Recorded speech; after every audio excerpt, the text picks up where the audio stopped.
guys, and welcome back to my channel. Today I have something a little bit different for you, and I'm going to be talking about food budgeting and my journey to getting myself and Jack on a tighter food budget moving forward. Because as you know, if you've been watching my channel for a while, I'm currently pregnant and I'm due on July 7th, and at the minute we're feeding a family of 2. Soon we'll be feeding a family of 3. Hopefully the new addition will be predominantly breastfed for the start, hopefully, but I'll talk about breastfeeding and everything in a completely separate video. But for today, we're talking about budgeting for me and Jack and what we eat throughout the week. So I thought I'd kickstart this little budgeting series with sort of talking about how we're doing it now and what I'm hoping to do moving forward. And I've also bought a few like cookbooks and things, and I've got some things that I want to share, so I thought I'd film a video about it. So without further ado, let's just get into it properly. Okay, so I thought to start things off, it might be a good idea to tell you what we currently spend and what we're planning on spending moving forward. Okay, so we worked out that since Jack last got paid, we have spent £178.84 on food. That was including a muscle food meat bundle which we bought, which I will link down below, because we thought maybe bulk buying our meat might work out a little bit cheaper. So that worked out over 4 weeks, £44.71, and then between us it is £6.38 a day to feed us. Okay, so my goal is to get that down to £5 a day. So to do that, I've been researching different ways that you can tighten your purse strings when it comes to shopping, buying food, etc, etc. The first one we've already tried is the muscle food meat bundles, because we thought, well, maybe buying our meat in bulk might be cheaper, which is good, but we are still trying to look at other ways as well, because we don't always want to be placing big orders of meat to be delivered. Sometimes it's just not easy having it delivered. The service is great, don't get me wrong, but I live in a flat and our intercom's currently broken, so I have to get things delivered to my parents' house, and it can just be a bit of a pain sometimes. So we're looking at other ways that we can shop for our meat as well. We are thinking about trying our local butchers to see if we can get some good deals on meat there. And the plan that I have for next week is to buy a whole chicken and roast that chicken. So we'll obviously have one meal will be roast chicken, and then use the leftover meat from that chicken to make meals throughout the week. I've never cooked a roast chicken before in my life, so this should be interesting. I am going to sort of film parts of the week as we go along with the whole budgeting thing, so you can see the kind of things I'm trying to do to save some cash. Some of it might be complete fails. Like, this is our first time we've lived alone without our parents, apart from when we've lived in house shares, like when Jack was at uni and when I was living in London. So this is the first time that we're really trying to budget for like a family lifestyle, and yeah, I think it should be fun, and I'd like to sort of take you along that journey with me, just because I think it might be entertaining to watch some of my trials and tribulations, some of my successes and some of my fails, which I'm sure there will be.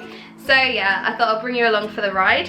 So I thought a good way to get prepared would be to buy some cookbooks, especially targeted at saving money and budgeting for your meals. So I bought 3 and I will show you them now.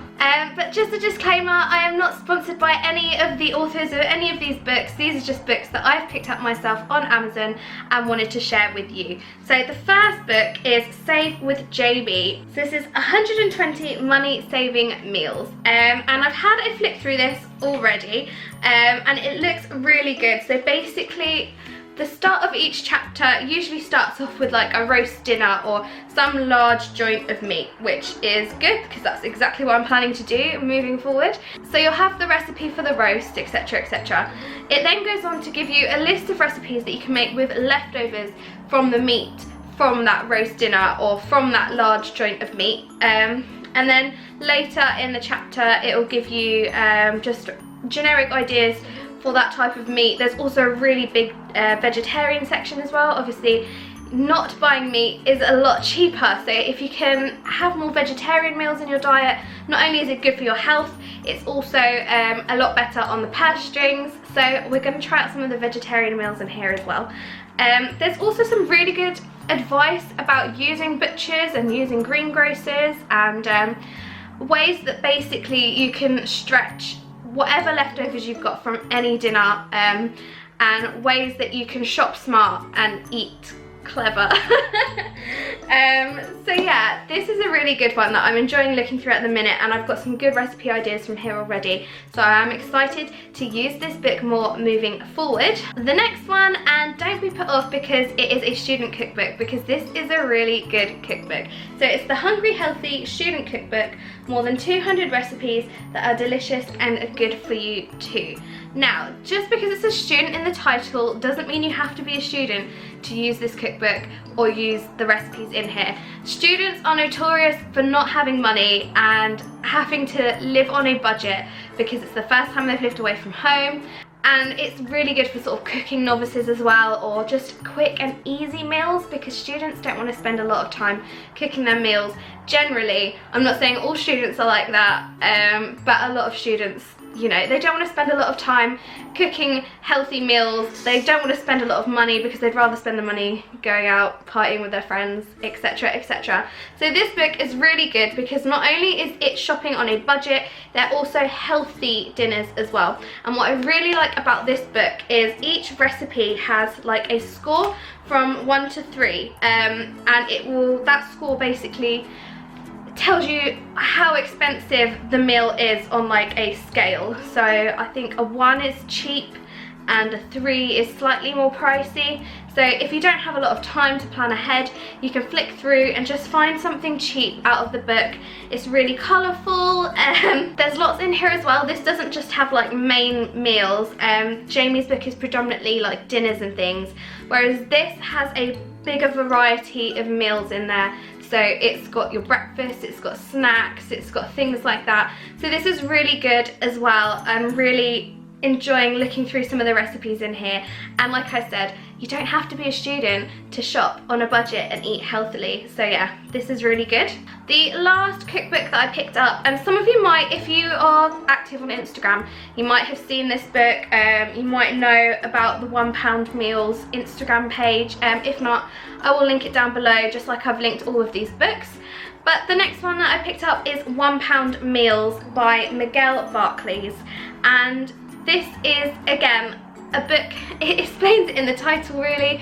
It's giving you ways that you can live off of £1 a meal, which is really good basically. I mean, I know that if we're talking in terms of what we spend already, £6 a day between me and Jack, 3 meals a day, we're kind of already doing that. We're living off £1 a day, kind of. But I think there's always ways that we can improve on that. And with a baby on the way and me about to go on maternity leave, money's going to be tight. So I need all the inspiration that I can get. And I love all the food on his Instagram page. So I thought, well, I have to pick up this book. And again, there's some really tasty looking meals in here. There's a lot of vegetarian, there's pasta dishes, seafood.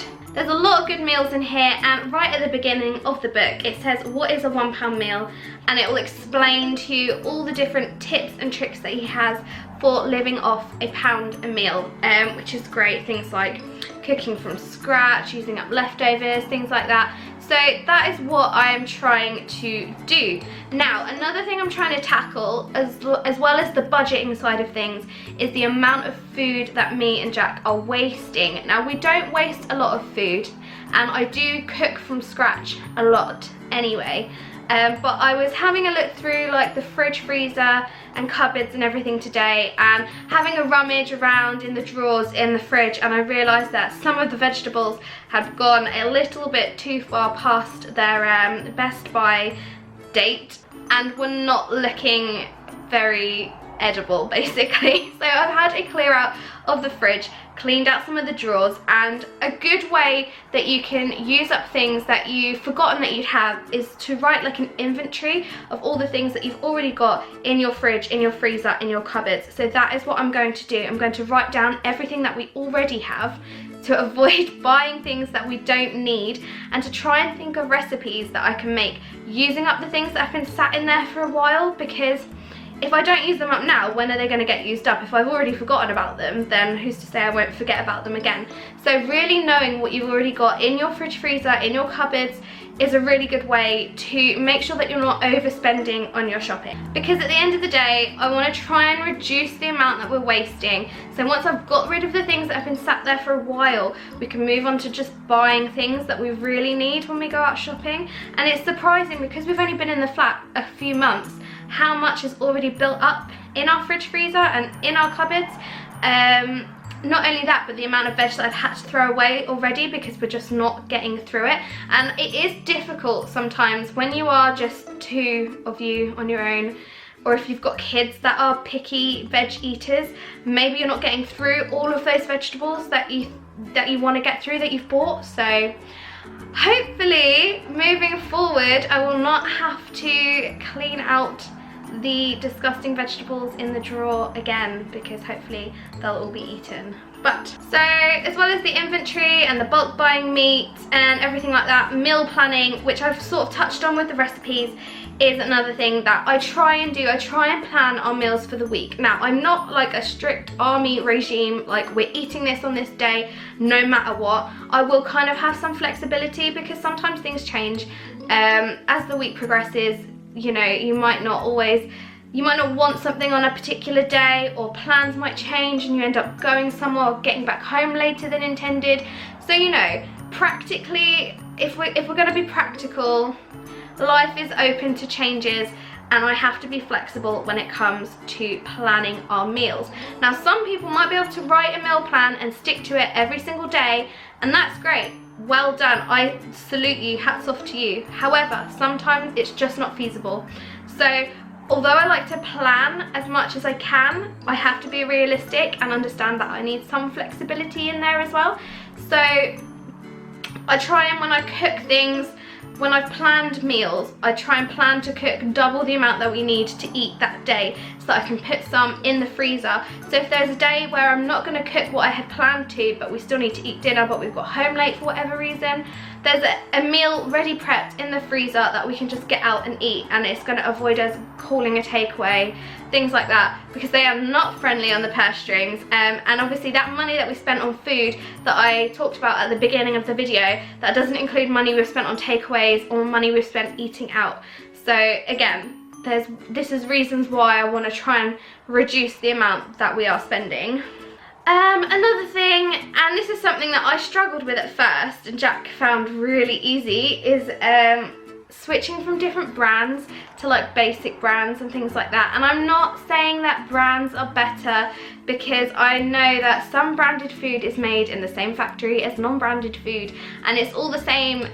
But there's some things that, and if you watched my Aldi haul, you would have heard me talk about the baked bean struggle, because Heinz baked beans are the best baked beans, and you know, feel free to debate that in the comments down below, but in my opinion, Heinz baked beans are the best baked beans. But yeah, other branded foods like tinned tomatoes, you don't need branded tinned tomatoes.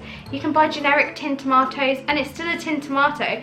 Ketchup, again, some of the like store-owned brand ketchup's just as good as the Heinz ketchup. Same as mayonnaise, it doesn't have to be Hellmann's to be good mayonnaise. So, you know, we're trying to switch down on brands and things like that as well, just to, like I said, tighten the purse strings, because saving every little helps, etc, etc. So yeah, over the next few weeks, I am going to be taking my camera with me on different ways that we're trying to budget, and you can see how we're getting on, and I will sort of follow this up at the end of the month probably, to say like what we've spent this month moving forward, what we've tried, what we've done differently, and things like that, just to see, you know, if the budgeting's working. You know, maybe it gives you guys some inspiration. If you have any tips for me on how I can save money doing the food shopping and things like that, then please leave them down below in the comment section, because I'm open to ideas, because we're really keen to try and save as much as we can, because obviously with baby on the way, we're also trying to save up so that we can move into a bigger house eventually over the next few years. And with me going on maternity leave, there's not going to be as much income coming in. So yes, as many ideas as possible. We are open to them. If you like this kind of video and you'd like to see more in this sort of mini budgeting series, then please do give it a thumbs up. Leave your comments down below like I said, and do subscribe so you don't miss the follow-up video to this. I also include shopping hauls, Slimming World videos, pregnancy update videos, lifestyle, university, etc, etc. So do subscribe if you're into all those kind of videos, and I will see you in my next one. Bye!